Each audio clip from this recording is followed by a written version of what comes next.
ஏன் பேரை சொன்னான் அப்படின்னா, வேறு எந்த பிள்ளைகளும் கம்ப்ளைண்ட்டுக்கு வந்துடக்கூடாது, புகார் சொல்ல வந்துடக்கூடாது.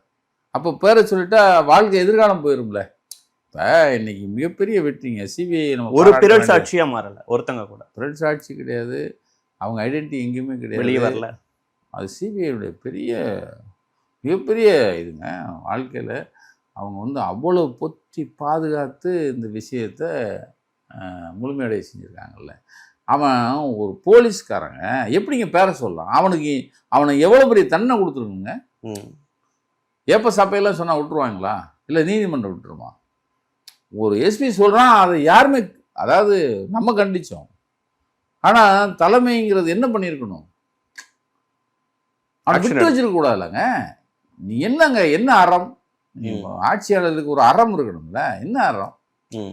அப்போ ஆட்சியாளரை காப்பாத்துறதுக்காக அவன் இந்த பேரை சொல்றான். அந்த பேரை சொன்னா மற்ற பிள்ளைகள் வந்து ஆட்சியாளர் இன்டென்ஷனலி சொன்னதுதான், வேணும்னே சொன்னதுதாங்க. அவன் எப்படிங்க ஒரு போலீஸ்காரா ஒரு எஸ்பி ரேஞ்சில் இருக்கிறான், எப்படிங்க போ வாய் தவறி வருமா?